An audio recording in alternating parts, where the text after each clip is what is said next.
어떤 마을에 큰 부자가 살았습니다. 얼마나 잘 살았는지 당시에는 왕이나 귀족들만 입었던 값비싼 자색 옷과 세마포로 만든 속옷을 입었고, 오늘 본문에 있는 말씀들 보면 최고의 사치와 호의를 자랑하면서 매일같이 성대한 잔치를 벌였다고 그랬습니다. 그런데 그 부잣집 대문 밖에는 부자와 너무 대조적인 거지가 부자의 상에서 떨어지는 음식 짓기로 허기진 배를 채우면서 살았습니다.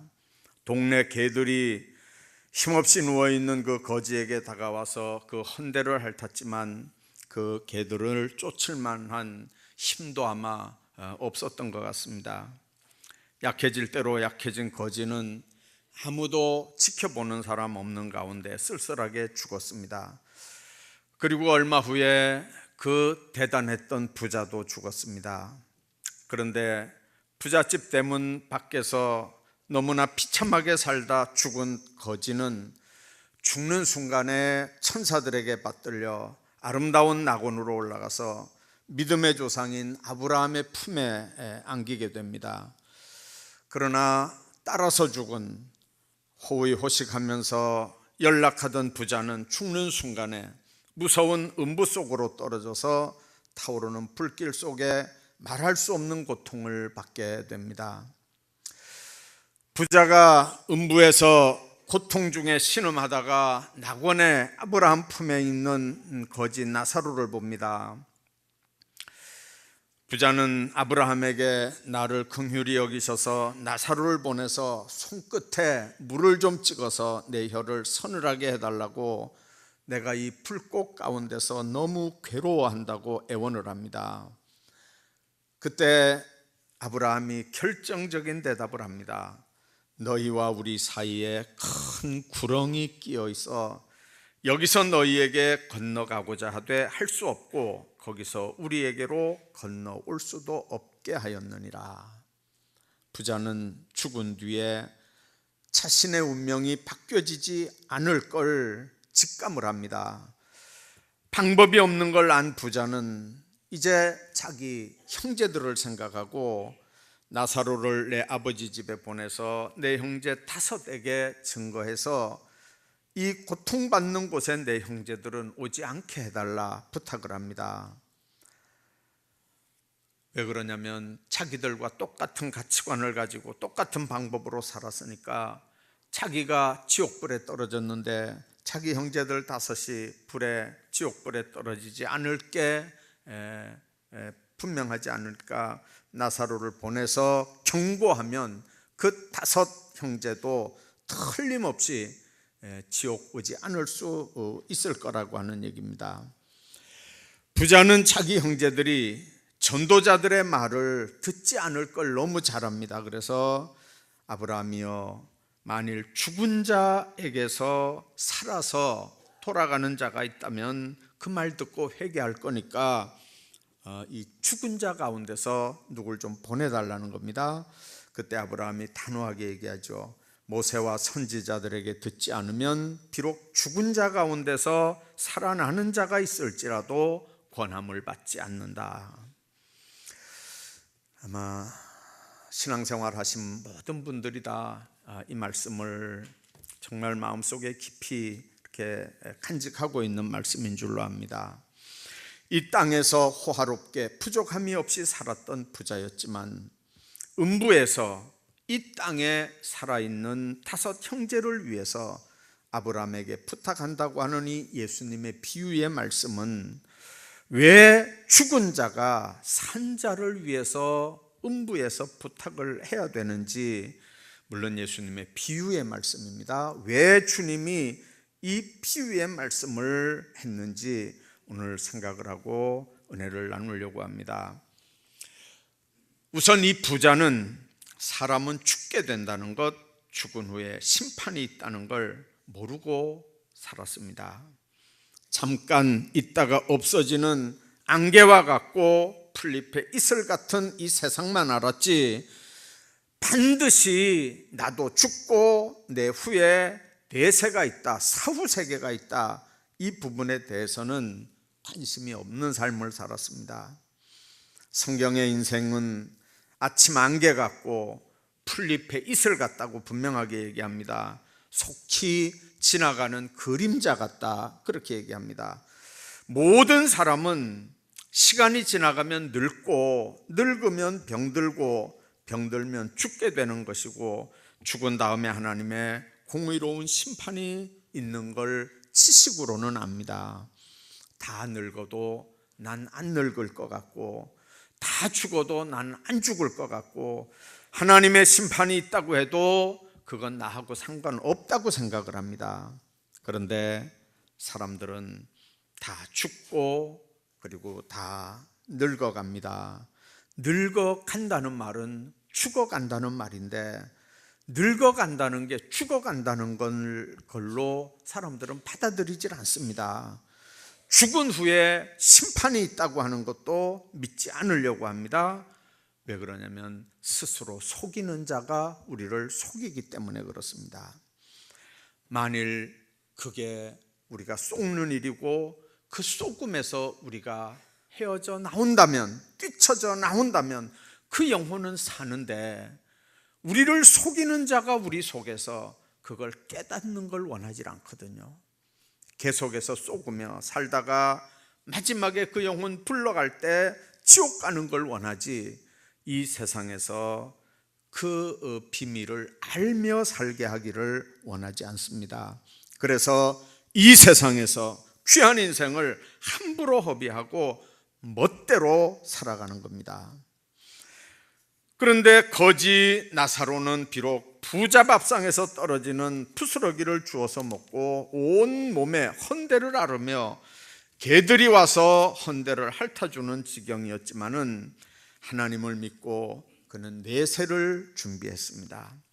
이 세상 삶이 괴롭고 육신이 괴로우니까 아마 내세와 영생을 더 바라보며 천국에 대한 소망을 가지고 살았을 수도 있습니다. 그러다가 부자도 죽고 거지도 죽었습니다.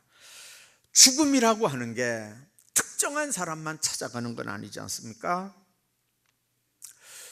공부 많이 한 저명한 교수들이, 정말 그 방면에서는 세계적인 명성을 날리는 교수들이 죽었다고 하는 신문이 이렇게 가끔 보도되는 걸 봅니다. 아주 유명한 이름만 대면 다 아는 목사님들이 돌아가셨다는 얘기도 이렇게 뉴스 신문에 나옵니다. 이제 그런 걸 보면 그 다음은 나거든요.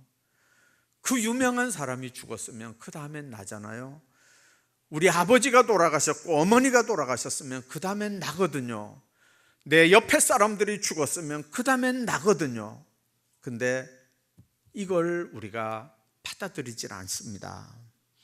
여러분들, 죽음은 가리지 않고 빈부귀천, 남녀노소 가리지 않고 찾아옵니다. 이 부자는 수많은 조문객들이 몰려들어서 그 죽음을 애도했을 거고, 요즘 같은 분위기라면 아마 값비싼 명당 자리에 아마 호화롭게 매장이 됐을 거고 화려하고 장엄한 장례식도 했을 겁니다. 그러나 사후에 그는 내세를 준비하지 못했기 때문에 영원히 꺼지지 않는 불구덩이 속에 떨어져서 슬피 울며 고통당하는 신세가 되고 말았습니다. 여러분들, 지옥 갈 인생이, 여러분들 무슨 장례식을 대단하게 하고 값비싼 명당 자리에서 호화 무덤을 쓰면서 장엄한 장례식이 있다고 그 영혼을 지옥에서 천국으로 바꿔 보내는 게 아니거든요. 거지 나사로도 죽어서 아마 우리식으로 말하면 가마니에 둘둘 말려서 아마 시체가 치워지는, 버려지는 그런 신세가 됐을 겁니다. 거지 하나 죽었다고 누가 슬퍼하거나 울거나 그런 사람도 없었겠지만, 그러나 나사로는 결국 천사들에게 받들려서 천국에 가서 영생 복락을 누린다고 했습니다. 다니엘 웹스터라고 하는 미국의 국무장관을 지냈던 유명한 사회정치학자가 있습니다. 어떤 뉴욕의 호텔에서 한 20명 저명 인사들과 같이 식사를 이렇게 하면서 이 얘기 저 얘기 하는데, 이 웹스터 국방장관 지낸 이 사람이 머리를 푹 숙이고 아주 깊은 고민에 빠져 있습니다. 옆에 사람들이 툭툭 치면서 뭔 고민을 그렇게 하느냐, 뭔 깊은 생각에 그렇게 잠겨 있느냐, 그렇게 얘기합니다. 그래도 그 소리가 잘 들어오질 않습니다. 그런데 옆에 있던 웹스터 친구가 그렇게 물었습니다. 당신의 일생을 통해서 당신 마음속에 들어온 생각 가운데 제일 중요한 생각은 뭐였습니까? 그렇게 물으니까 조금 있다가 웹스터가 이렇게 대답을 했습니다. 나에게 제일 엄숙하고 중요한 생각은 내가 지금 하는 모든 일을 이 다음에 내가 하늘나라에 가서 책임질 거라고 하는 생각입니다. 이 생각을 할 때 내 마음이 제일 엄숙해집니다 라고 말했습니다. 다니엘 웹스터의 말처럼 우리가 분명히 깨달아야 되는 게 있습니다. 내가 하는 생각, 내가 하는 말, 내가 하는 행동, 내 모든 것이 하나님의 심판대 앞에 하나님의 심판받을 것을 우리는 기억을 해야 합니다. 우리는 이 땅에서 제한된 인생을 사는 사람들입니다. 내가 가야 할 그곳은 우리 주님이 예비하신 영원한 천국입니다. 성경에 예수 그리스도를 믿는 자는 영생을 가졌다, 그렇게 말씀합니다. 주의 이름을 부르는 자는 구원 얻은 사람들입니다. 이 땅의 소망이 아니라 그 하나님 나라를 소망으로 살아가는 사람들입니다. 로마서 10장 10절에 보면 사람이 마음으로 믿어 의에 이르고 입으로 시인하여 구원에 이른다, 그렇게 말씀합니다. 이 순간 예수를 마음에 믿고 입으로 시인하면 지금 이 순간이라도 영생을 얻고 천국 백성이 되는 줄로 믿습니다. 하나님께서 우리에게 주신 말씀을 받아서 이웃과 내세에 대해서 관심을 가지고 승리하는 하나님의 사람들로 사시기를 주의 이름으로 축복합니다. 뿐만 아니라 죽은 자가 신자들을 위해서 산자를 위해서 부탁하는 이유가 있습니다. 살았을 때는 몰랐는데 죽어보니까 사후에 비밀이 있더라는 거죠. 죽어보니까 지옥이 있고 낙원이 있더라는 겁니다. 살았을 때는 그냥 지식 정도로, 그냥 상식 정도로 생각을 했는데 죽어보니까 그 상식, 그 지식이 아니고 상식이 아니라 죽어보니까 진짜더라는 얘기입니다. 육신의 생명은 길게 잡아봐야 100년 정도 산다고 해도 내세의 영생에 비하면 넓은 바다에 물 한 방울, 넓은 바닷가 모래 한 알 정도밖에 안 됩니다. 부자는 잠깐 있다 없어지는 그림자 같은 세상만 알았지, 육신의 삶만 알았지 내세 영생 있는 건 몰랐습니다. 천국과 지옥에 대해서는 무관심했습니다. 죽으면 그만이지, 죽은 후에 내가 알 게 뭐냐 하고는 날마다 썩어질 육신의 쾌락만 추구하고 살았지, 영혼이 영생하는 일에 대해서는 무관심하고 살았습니다. 여러분들, 부자가 그렇게 무관심하다가 지금 죽은 다음에 와서 경험하는 지옥은 어떤 곳입니까? 고통의 세계입니다. 23절에 보면 고통 중에 그런 말씀이 있습니다. 24절에 보면 괴로워하나이다. 25절에 보면 괴로움을 받느니라. 28절에 보면 이 고통받는 곳에 그렇게 말씀합니다. 모든 사람들이 다 행복하기를 원합니다. 그런데 행복을 찾기에 전력을 쏟는 사람들이 왜 진짜 행복을 소유하지 못하고 가짜 행복에 속아서 지옥의 고통을 스스로 선택하게 됩니까? 지옥은 고통의 세계입니다. 뿐만 아니라 모든 욕구가 거절당하는 곳입니다. 이 부자가 나사로를 보내서 손끝에 물을 적셔서 내 혀를 서늘하게 해달라고 했습니다. 그러나 거절당합니다. 왜요? 구렁텅이가 있어서 오고 가고 할 수 없다는 겁니다. 나사로를 고향에 보내서 5 형제에게 전도해달라고 간청을 합니다. 거절당합니다. 왜요? 거기는 모세도 있고 선지자들도 있다는 겁니다. 여러분들, 내 마음대로 안 되는 곳, 인간적인 욕망과 욕구가 거절당하는 곳, 그곳이 바로 지옥입니다. 뿐만 아니라 단절의 세계입니다. 26절에 건너갈 수도 없고 건너올 수도 없는 큰 구렁텅이가 가운데 막혀있는 천국과 지옥은 그래서 단절된 세계입니다. 한 번 가면 그걸로 끝입니다. 되돌아올 수도 없고 기어 나오는 방법도, 날아 올라가는 방법도 없습니다. 천주교 사람들처럼 후손들이 돈 많이 헌금하면 그 연옥에 있는 영혼들이 점프를 해서 낙원에 간다는 건 거짓말입니다. 기도를 많이 하면 천당으로 올라가게 되는 것도 아닙니다. 죽는 순간에 영혼과 몸이 분리되는 순간에 이미 지옥과 천국으로 갈라지게 되고, 그 시간 이후에는 누구도 어떤 노력으로도 왕래가 불가능한 세계가 바로 그 세계라고 분명하게 말씀합니다. 그러니까 기회는 육신을 입고 이 땅을 사는 동안밖에 없다고 하는 걸 우리가 기억을 해야 합니다. 뿐만 아니라 부자가 아브라함에게 부탁하는 3번째 이유가 뭡니까? 5 형제들에 대한 관심 때문에 그렇습니다. 28절에 보면 내 형제 5이 있는데 저희에게 증언하여 이 고통받는 곳에 오지 않게 해달라, 그렇게 부탁을 합니다. 지옥 고통을 견디다 못한 부자는 한 방울의 물을 요청을 했지만 거절당합니다. 그러자 그는 다시 5 형제가 살고 있는 고향에 나사로를 보내서 이 사실을 알려주고 내 형제들이 지옥에 오지 않게 해달라고 간청을 합니다. 물론 그것도 거절당했습니다. 그러나 그는 형제들의 영원한 고통을 생각을 하는 겁니다. 그리고 그들만이라도 지옥에 오지 않기를 바랐습니다. 여러분들, 그 부자와 오늘 우리 차이가 뭡니까? 그 부자는 그 자리에서라도 자기 형제들을 생각을 했는데, 오늘 우리는 이 자리에서도 내 형제들을 생각하지 않는다면 우리는 부자보다도 더 긍휼 없는 사람, 더 무자비한 사람들일 수밖에 없습니다.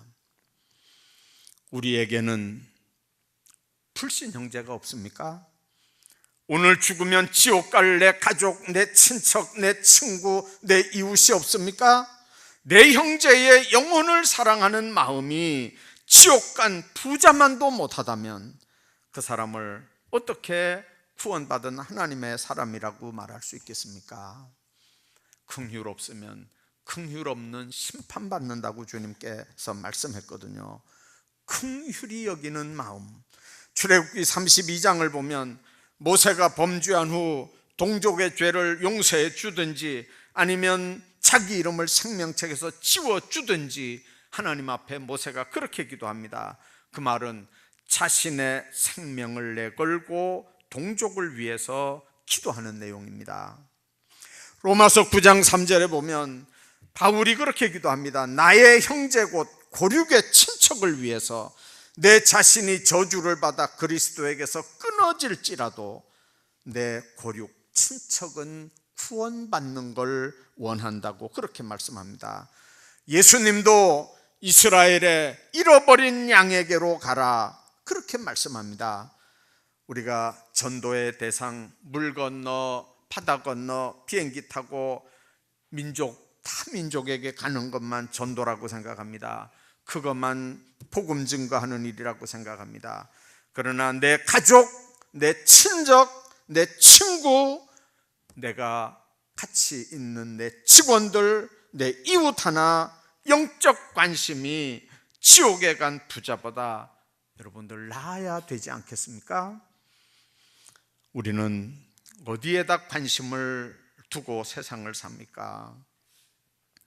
세상 사람들처럼 무슨 패션입니까? 뭐 호화로 연락하는 일입니까? 그걸 성공이라고 행복이라고 축복이라고 생각하고 살진 않습니까? 주님은 우리에게 가장 가까이 있는 이웃에게 관심 가지기를 원합니다.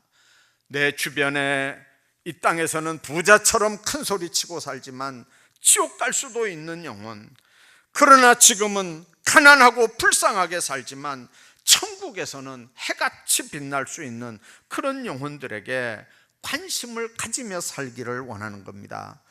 지금 이 시간에도 지옥으로 향하는 내 가족이 있습니다. 내 형제가 있고 내 친척이 있고 내 이웃이 있습니다. 그들에게 구령의 관심을 가지기를 바랍니다.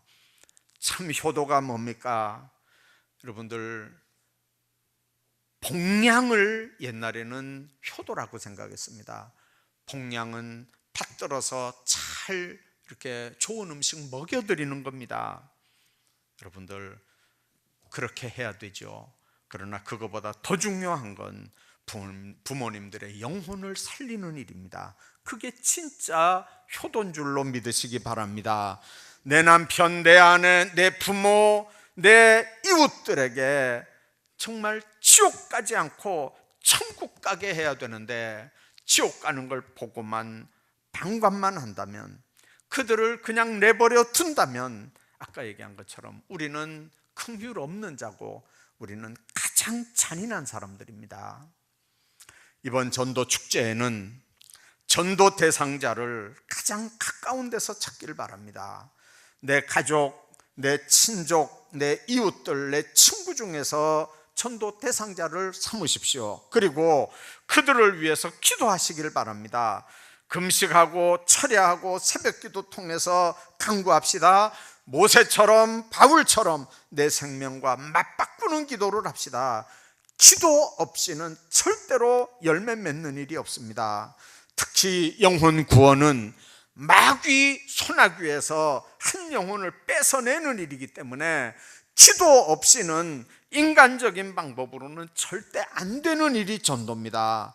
그렇다고 겁내거나 두려워하지 말아야 되는 건 내가 하는 일이 아니라 나를 도구로 쓰시는 성령께서 함께 하시는 일이기 때문에 담대할 수 있어야 됩니다. 주저하지 말아야 됩니다. 주님이 힘주실 것이기 때문입니다. 염려하지 말아야 됩니다. 주님께서 이루어 주실 것이기 때문입니다. 의심하지 말아야 합니다. 성령께서 반드시 성취하실 것이기 때문입니다. 이번 전도 축제에는 세상에만 관심을 가지고 살아가는 부자 같은 영혼들을 구원하기 위해서 열심히 복음 전하는 일입니다. 이번 전도 축제에는 사랑하는 나와 가장 가까이 있는 사람들에게 예수님을 영접하고 회개해서 천국 백성 되게 하는 일입니다. 나중에 이 문제 때문에 우리 하나님 앞에 설 때 부끄럽지 않게 대답할 수 있는 하나님의 사람들 다 되시기를 주의 이름으로 축복합니다.